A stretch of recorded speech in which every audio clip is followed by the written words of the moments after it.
레위 가족 중 한 사람이 가서 레위 여자에게 장가들어 그 여자가 임신하여 아들을 낳으니 그가 잘생긴 것을 보고 석 달 동안 그를 숨겼으나 더 숨길 수 없게 되매 그를 위하여 갈대 상자를 가져다가 역청과 나무 진을 칠하고 아기를 거기 담아 나일 강가 갈대 사이에 두고 그의 누이가 어떻게 되는지를 알려고 멀리 섰더니 바로의 딸이 목욕하러 나일강으로 내려오고 시녀들은 나일 강가를 거닐 때에 그가 갈대 사이에 상자를 보고 시녀를 보내어 가져다가 열고 그 아이를 보니 아기가 우는지라 그가 그를 불쌍히 여겨 이르되 이는 히브리 사람의 아기로다. 그의 누이가 바로의 딸에게 이르되 내가 가서 당신을 위하여 히브리 여인 중에서 유모를 불러다가 이 아기에게 젖을 먹이게 하리이까? 바로의 딸이 그에게 이르되 가라 하매 그 소녀가 가서 그 아기의 어머니를 불러오니 바로의 딸이 그에게 이르되 이 아기를 데려다가 나를 위하여 젖을 먹이라. 내가 그 삭슬을 주리라. 여인이 아기를 데려다가 젖을 먹이더니 그 아기가 자라매 바로의 딸에게로 데려가니 그가 그의 아들이 되니라. 그가 그의 이름을 모세라 하여 이르되 이는 내가 그를 물에서 건져내었음이라 하였더라. 아멘. 네, 우리 대화 중에 이 주어가 생략되는 경우가 참 많죠. 예를 들어서 가. 그럼 이게 누가 가라는 건지, 내가 간다는 건지, 네가 가라는 건지, 우리 함께 가자는 건지 이게 잘 모를 때가 많아서 주어가 생략되니까 대화 중에 갈등이 생기는 경우가 많거든요. 저도 충청도 사람이지만 충청도는 더 줄입니다. 그래가지고 무슨 말인지 모를 때가 참 많고요. 우리 집에서도 저도 아내와 대화하면서 주어가 생략된 대화를 많이 하기 때문에 제가 자주 제 아내에게 그래서 누가 그랬다고 누가 이렇게 물어볼 때가 많은데 주어가 생략됐기 때문이거든요.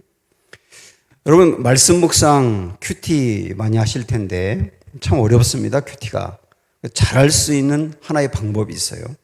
그게 뭐냐면 주어를 정확하게 찾는 거예요. 본문에서 주어인 하나님, 예수님, 성령님이 어떤 분이신가, 어떤 일을 하셨는가를 먼저 딱 찾고 나가면 묵상이 되게 쉬워지기도 하고 은혜가 넘치기도 합니다. 우리가 겪는 인생의 문제가 있는데 이 인생의 문제에서도 주어 찾기가 중요하거든요. 내가 지금 겪고 있는 인생의 문제에서 주어를 정확하게 잡으면 그것이 해답을 얻을 때가 참 많습니다. 그래서 오늘 그런 우리 인생의 주어가 중요하다는 걸 생각하면서 본문의 말씀에서 오늘 어버이 주일인데 한번 그 길을 찾아가 보도록 하겠습니다. 요셉이 이집트의 총리가 된 다음에 그의 가족들을 이집트로 초청을 하죠. 그때 온 사람들이 70명입니다. 그런데 430년이 지나는 동안 유대인들, 이 히브리 사람들이 아이를 굉장히 많이 낳아가지고 무려 200만이 넘는 사람으로 불어나게 된 겁니다. 그 숫자를 보면서 두려움을 느낀 바로 왕이 안 되겠다 싶어가지고 남자아이들이 태어나면 무조건 죽이라고 하는 명령을 내립니다. 이때 태어난 아기가 모세거든요.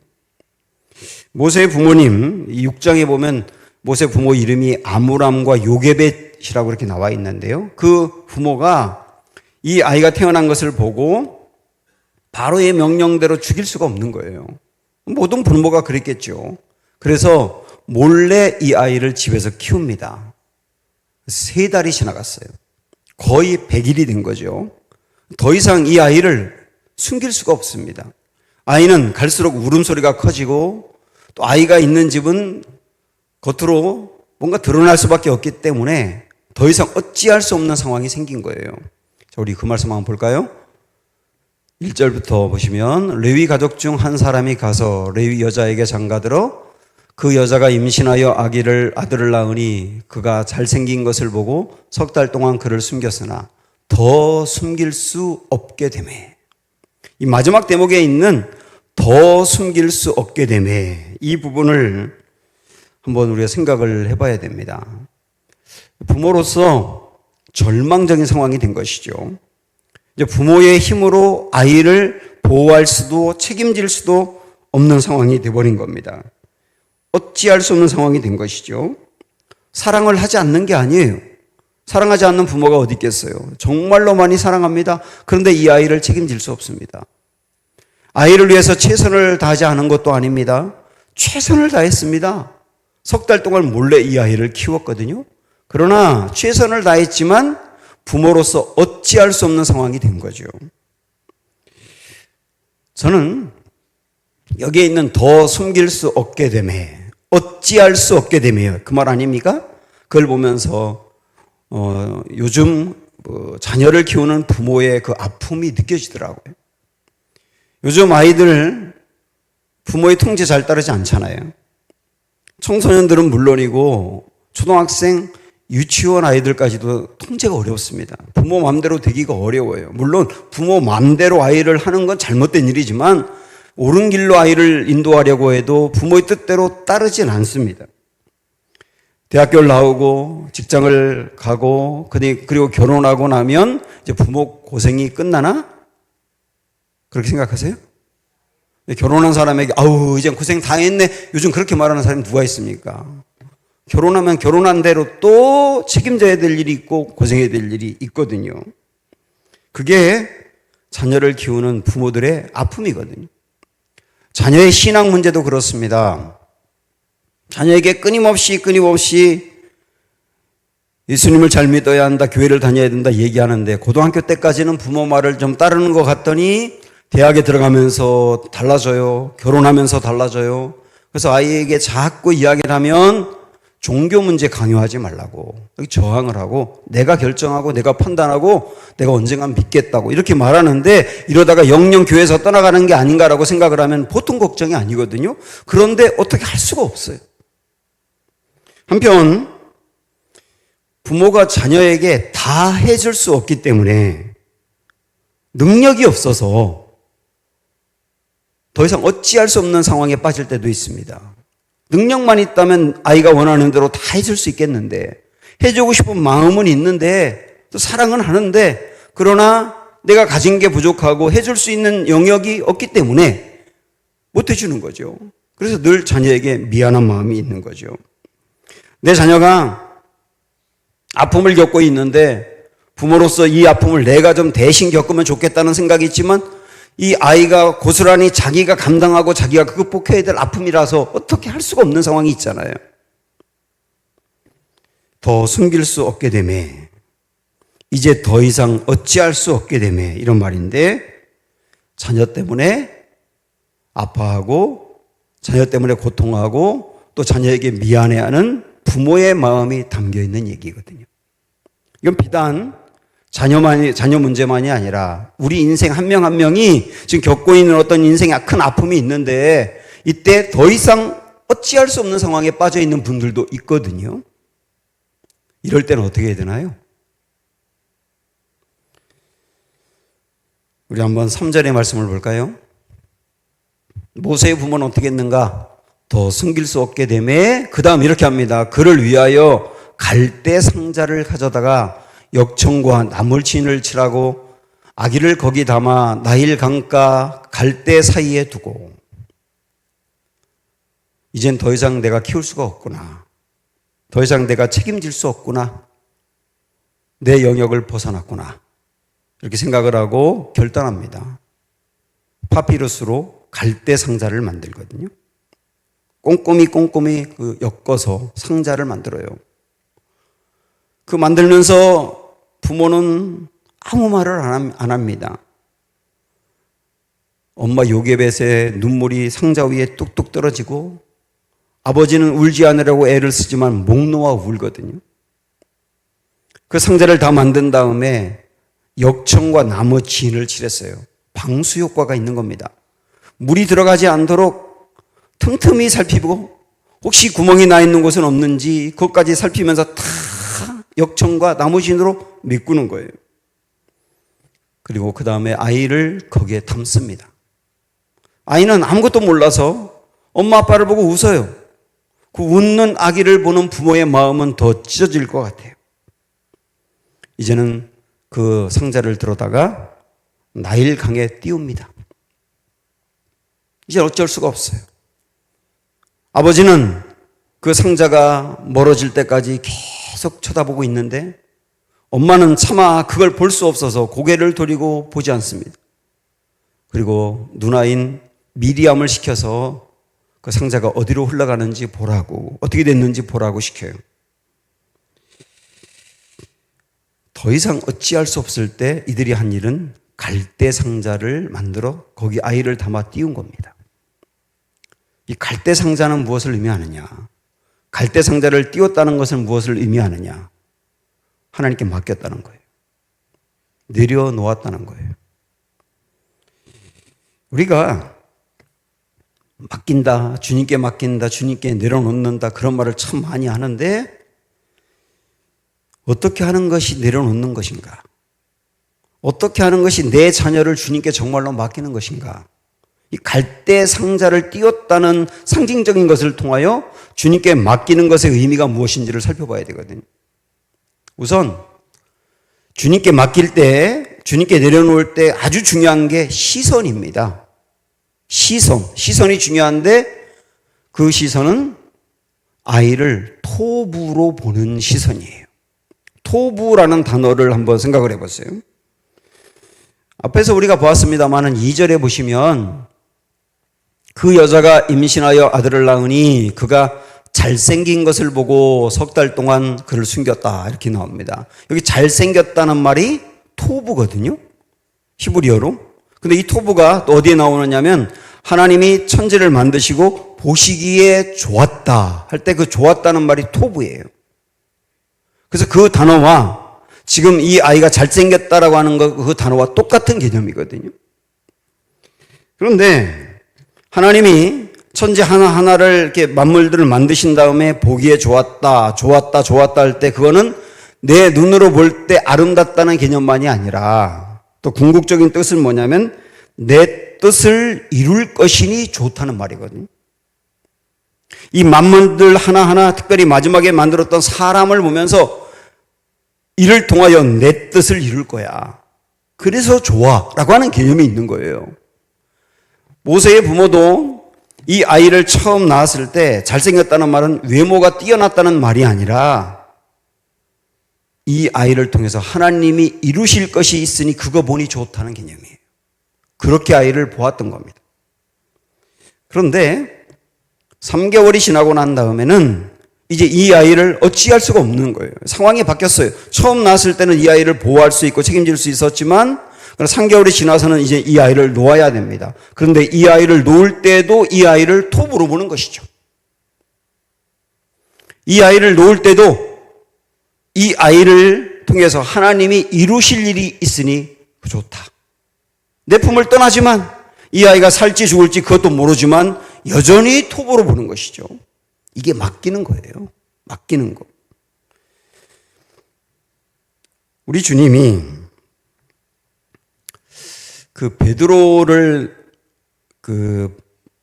처음 만나서 보시는 장면. 여러분 그 말씀을 한번 보시면 예수께서 보시고 이르시되 내가 요한의 아들 시몬이니 장차 게바라 하리라. 그리고 게바는 베드로다. 다르게 말하면 반석이다 이런 뜻인데요. 여기에 예수께서 베드로를 보셨다고 할 때 보셨다는 말이 헬라어로 엠블레포라는 단어거든요. 엠블레포라고 하는 단어인데 이 단어는 가능성을 갖고 볼 때 이야기하는 겁니다. 가능성을 갖고 보는 거예요. 그래서 현재 베드로의 모습이 평범한 시몬인데 그가 장차 게바로 되어서 반석같이 쓰임받을 그 가능성을 보고 봤다는 거예요. 그런데 이렇게 엠블레포로 봤던 베드로가 3년이 지난 다음에 어떻게 합니까? 예수님을 모른다고 배반했어요. 부인했어요. 그것도 세 번째는 아주 격하게 부인을 했거든요. 그런데 베드로가 세 번째 예수님을 부인했을 때 예수님이 돌이켜 보세요. 자, 이 말씀 한번 보세요. 이번에는 주께서 돌이켜 베드로를 보시니 베드로가 주의 말씀 곧 오늘 다 울기 전에 내가 3번 나를 부인하리라 하심이 생각나서 밖에 나가서 심히 통곡하니라 이렇게 나오는데 여기서 베드로가 세 번째 부인했을 때 예수님이 보셨거든요. 여기서 보았다는 단어도 엠블레퍼입니다. 여전히 가능성을 갖고 보셨다는 말이에요. 참 의미 있지 않습니까? 처음에 만나서 너 나의 제자가 돼 하고 제자로 부를 때 그때 앞으로 네가 할 일이 있으니까 가능성을 갖고 본 거죠. 그러나 가능성을 가지고 보았던 그 베드로가 무너져가지고 예수님을 배반하고 모른다고 부인하고 넘어져 버렸어요. 이제는 처음에 봤던 그 모습으로 보기가 어려워요. 그런데도 예수님은 똑같이 그 시선으로 본 거예요. 여전히 너는 가능성이 있어. 무너졌지만 내가 너를 처음 봤을 때 그 시선으로 너를 동일하게 바라봐. 이 주님의 엠블레퍼라고 하는 시선이 결국 베드로로 하여금 통곡하며 회개하게 하고 그다음에 변화되게 하고 다시 일어서 주님의 길을 가게 했거든요. 자녀들이 잘못된 길을 갈 수 있습니다. 중요한 것은 돌아오는 거거든요. 언제 돌아올 수 있을까요? 부모가 내 아이가 처음 태어났을 때 봤던 그 엠블레퍼를 내 자녀의 상황이 바뀌고 아이의 마음이 바뀌고 삶이 바뀌었을 때도 똑같이 보는 거예요. 계속 똑같이 봐주는 거예요. 내 아이가 시험 점수를 잘 맞았을 때 이 아이가 가능성이 있겠구나. 이 엠블레퍼로 보는데 시험 점수를 가져왔는데 거지같이 받아왔다 하더라도 똑같이 엠블레퍼로 보는 거예요. 그게 이 아이를 주님의 시선으로 보는 거거든요. 이 부분이 맡기는 것입니다. 내 아이가 지금 상황이 매우 어려워요. 아주 막막한 상황이고 앞길이 보이지 않아요. 그럴 때도 똑같이 엠블레퍼로 봐주는 거예요. 여러분 기억하세요. 토부, 엠블레퍼. 토부, 하나님이 너를 통해서 이루실 뜻이 있으니 보기 좋다. 엠블레퍼, 가능성을 갖고 바라본다. 내 아이의 상황이 어떻든 그 시선으로 계속 바라보는 게 맡기는 거다. 맡기는 거다. 라고 하는 거 하나 기억하세요. 또 하나는 하나님이 내 자녀의 아버지이심을 믿는 거거든요. 이게 두 번째예요. 내 자녀의 아버지이심을 믿는 거. 그게 또 아이를 보면서 갈대 상태를 띄우는 겁니다. 이 세상에 스크린 좀 바꿔주세요. 그 다음으로. 이 세상에 사는 사람은 대부분 어린 시절부터 눈물겨운 인생을 삽니다. 그러나 내 자녀가 눈물겨운 인생을 살지만 부모가 그 눈물을 대신해 줄 수 없거든요. 입시를 앞두고 아이가 흘리는 눈물을 부모가 대신해 줄 수 있나요?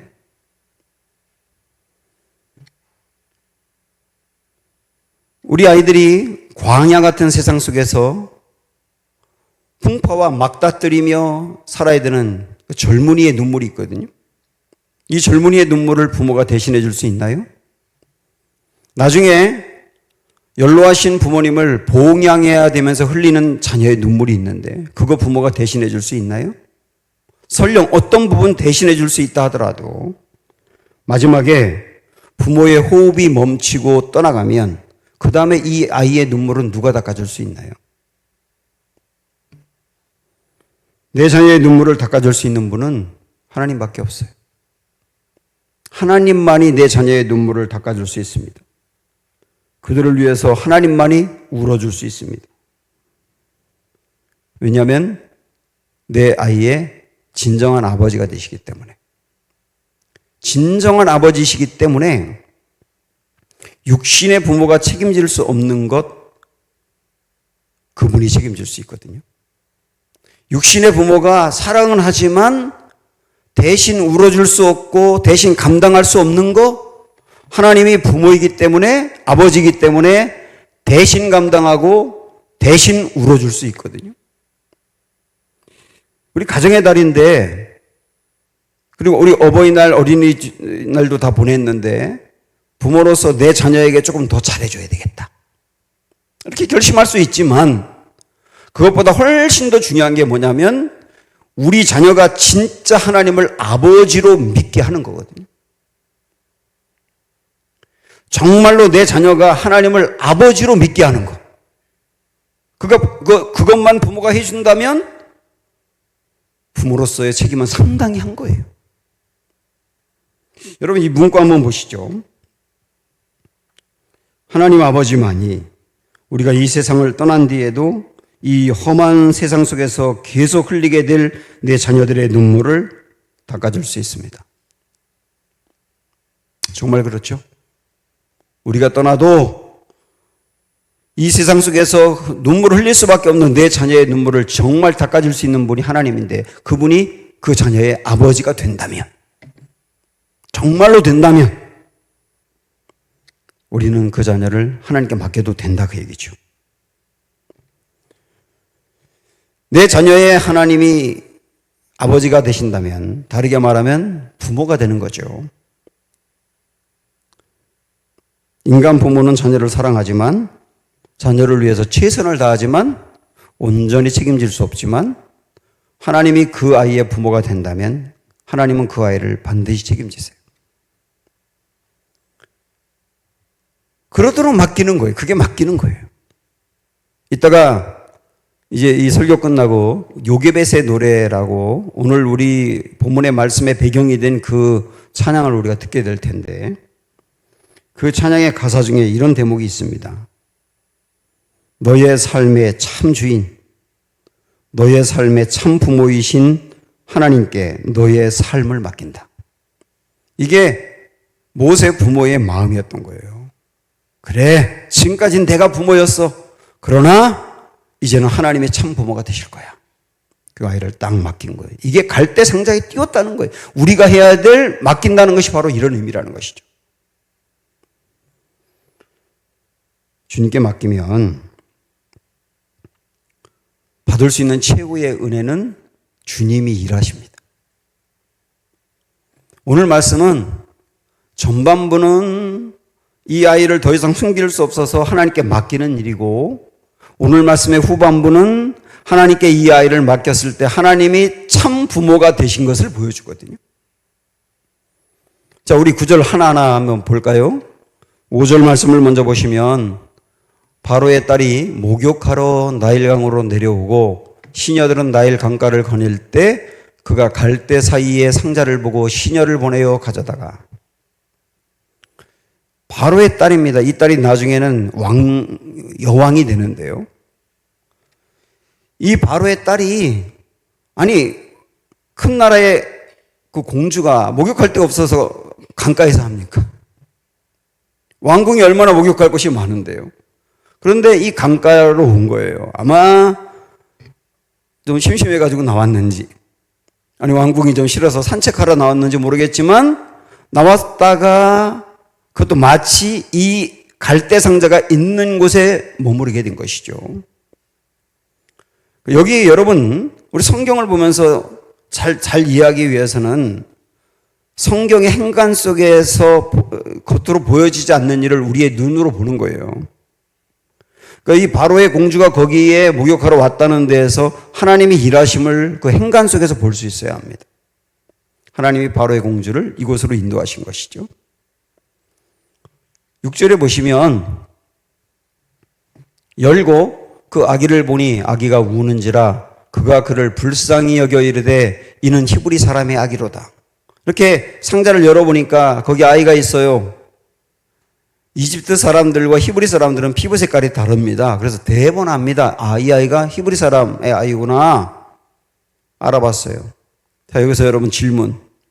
공주가 이 모세가 담겨있는 갈대 상자를 발견한 게 모세에게 우연입니까? 기회입니까? 우연입니까? 기회입니까?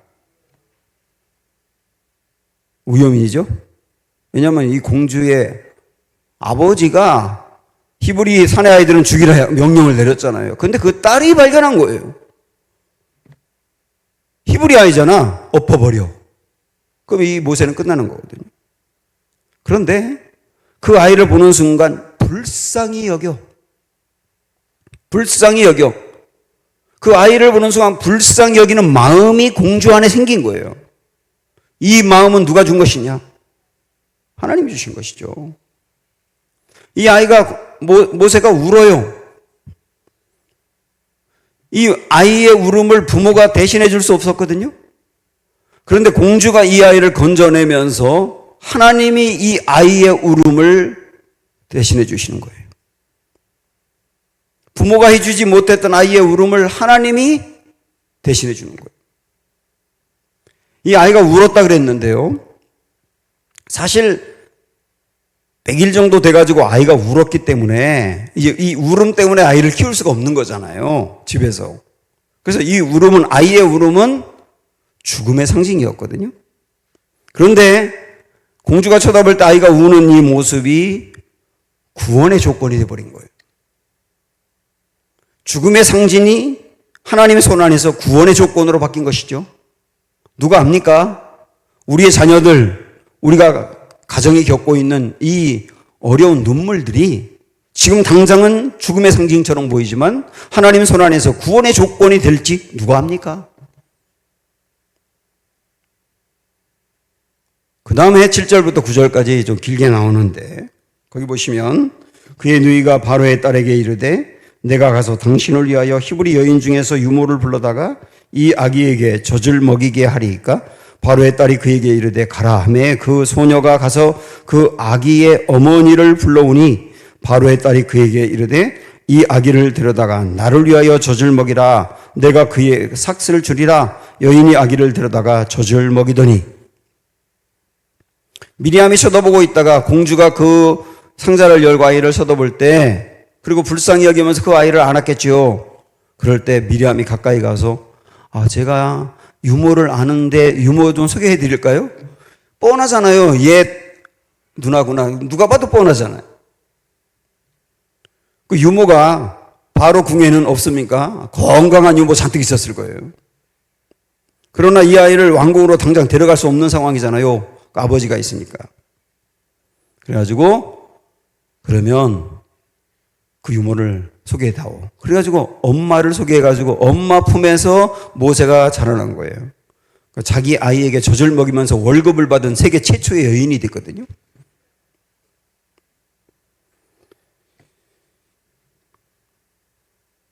신실하시고 세밀하게 개입하시는 하나님.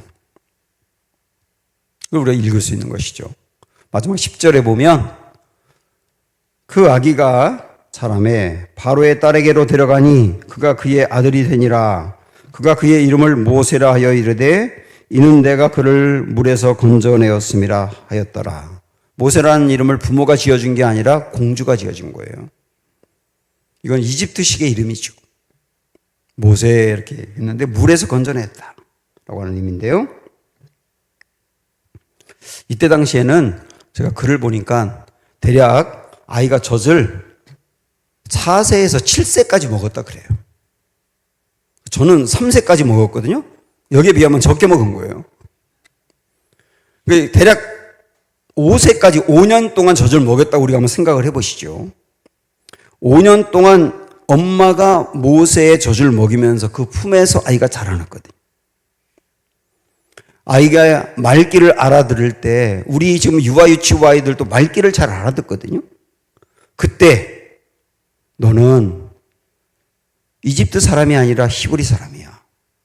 민족의 정체성을 심어주고 너는 하나님을 아버지로 삼는 사람이야. 너는 하나님의 백성이야. 신앙의 정체성을 심어주고 넌 앞으로 이 민족을 건져내는 사람이 돼야 돼. 아이가 다 이해하지 못했을지 모르지만 이 아이에게 사명을 심어주는 거죠. 5년이라고 생각을 하면 5년 동안 그렇게 한 거예요. 그리고 나서 이제 공주가 이 아이를 데려가서 왕궁에서 키웁니다. 이집트의 왕궁에서 언제까지? 35년 동안 40살이 될 때까지 거기 있는 거예요. 40살이 될 때까지 그 사이에 이 공주가 왕이 됐기 때문에 이 모세가 왕자가 됐거든요. 왕자가 되어서 그 이집트 안에서 이집트의 학문, 문화, 종교 다 배운 겁니다. 왕이 될 수업을 받은 거죠. 근데 참 놀라운 게 뭔지 아십니까, 여러분? 엄마한테 어릴 적에 엄마 품에서 받은 신앙교육이 5년이에요. 유아 유치부 때까지 받았다고 생각을 하고 초등학교 들어가면서부터 하나님과 상관없는 곳에서 교육을 받은 거예요. 35년 동안. 이게 비교가 됩니까? 여기서 5년, 여기 35년인데. 그러나 나중 나이 40살이 되었을 때 모세가 내가 이렇게 왕궁에서 편안하게 이렇게 살다가 가는 게 이게 하나님의 뜻이 아니야. 내 고통받고 죽어가는 민족을 구원해내야 돼. 하는 마음을 갖고 분연히 일어서잖아요. 그리고 민족의 지도자의 길로 나중에 쓰임받게 되는데 저는 이 묵상하면서 와, 이 5살까지에 받았던 신앙교육이라고 하는 게 이 한 사람의 인생을 이렇게 바꿔놓는구나.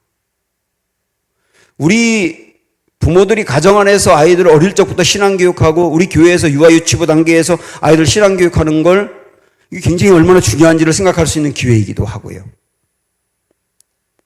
하나님이 이렇게 이 아이를 준비시켜서 출애굽의 역사를 계획하신 것이죠. 모세라고 이름을 졌는데 물에서 이 아이를 건져냈기 때문에 모세인데 그 이름처럼 이제 물에 빠진 거나 마찬가지인 민족을 구원해낼 사람으로 쓰임받게 되는 것이죠. 진짜 모세가 되는 것이죠. 하나님의 사람은 어떤 상황에서든지 주어를 분명히 붙잡습니다. 모세의 부모가 처한 상황에서도 주어는 주님이세요. 내 아이가 3개월이 지나서 어찌할 수 없을 때에도 이 아이의 주어는 하나님이세요. 그리고 주어의 하나님이신 그 주어이신 하나님께 이 아이를 맡기는 것이죠. 이게 부모가 할 일이에요. 그때 하나님이 이 아이의 아버지가 되시고 참 부모가 되셔서 인간 부모가 할 수 없는 일을 하나님이 해주시고 인간 부모가 책임질 수 없는 일을 하나님 부모이신 주님께서 책임져 주신 것이죠. 이게 우리가 해야 될 일이다. 갈대상자 담아 맡기고 띄우는 일을 우리 부모가 해야 될 일이다. 실질적으로 이 일을 지금부터 해가야 되는 거다. 우리 주님 말씀하세요. 그래서 우리가 잘 알고 있고 여러 번 우리 서로 인사하듯 했지만 한 번 더 이렇게 한번 해보세요. 주님이 하십니다. 주님이 하십니다. 제가 이렇게 말씀을 마치려고 하다가 묵상하는 중에 한 가지 더 저에게 다가온 게 있습니다. 10절 말씀을 다시 한번 보시면 그 아기가 자라매 바로의 딸에게로 데려가니 이 대목이에요. 이 아이가 이제 다 자라가지고 이제 공주에게 데려다 줘야 됩니다. 이제는 이 아이를 더 이상 볼 수가 없어요. 이제 한번 떠나보내면 영영이 이 아이를 볼 수 없습니다.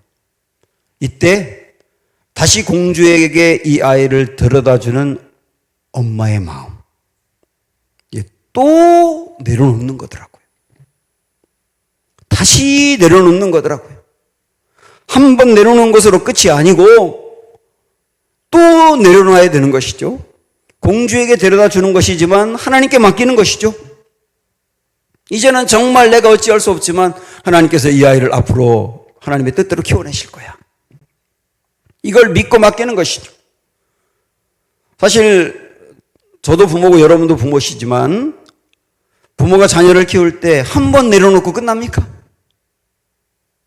또 내려놓고 또 내려놓고 또 내려놓는 것이죠. 계속 주님께 맡기고 또 맡기는 것이죠.